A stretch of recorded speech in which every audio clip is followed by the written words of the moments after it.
The Australian Professional Standards for Teachers doesn't acknowledge teacher reflection in any of its focus areas. I think this is quite telling.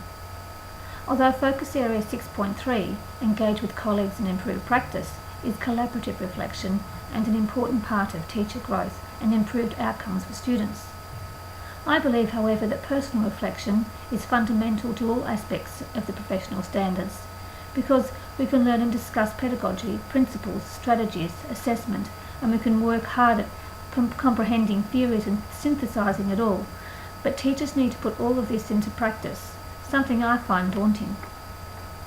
The literature makes distinctions between varying types of reflection: the depth of reflection, the focus of reflection, i.e. technical reflection, practical reflection, moral and social reflection. And it provides evidence of how teacher reflection benefits teacher and students, such as DEED on page 102 provides evidence from research by Corrigan and Wobbles that teachers who reflect have better teacher-student relationships, have greater job satisfaction, and are more likely to have a student-centred approach to teaching. Rogers talks about presence. He says you need to draw on all the foundational knowledge of teaching and learning to be able to be present. I think you do, as you need substance to reflect on. However, being in the moment is more an ability than it is knowledge.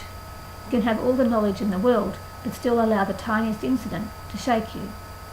That element of handling the difficult and unexpected whilst remaining calm and unaffected, I think, is the crux of presence, and is what Rogers means when he states that presence is a state of alert awareness, receptivity and connectedness to the mental, emotional and physical workings of both the individual and the group in the context of their learning environments, and the ability to respond with a considered and compassionate best next step.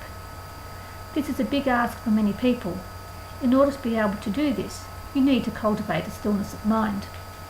This is where I think the theorists are lacking. If we're talking about reflecting on past events, simple reflection, people are generally capable of that. But when speaking in terms of being present, aware in the moment, there are very few who are regularly able to achieve this.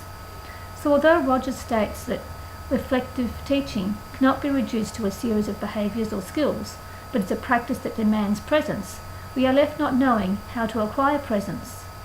Although he does refer to the link between his concept of teacher presence with other philosophies, including Buddhist philosophies, which give clear methods and techniques in developing presence, otherwise known as awareness or mindfulness.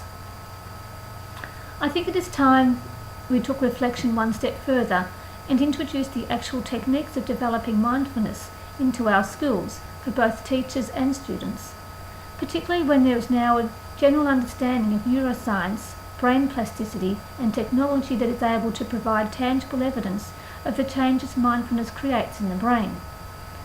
Although research of its efficacy is still in its infancy in schools, there are abundant, relatable adult and workplace studies proving its efficacy. In terms of teaching and learning strategies, presence or mindfulness is unique in that it is all-encompassing, having the capacity to impact all areas of teaching and learning and supporting all approaches.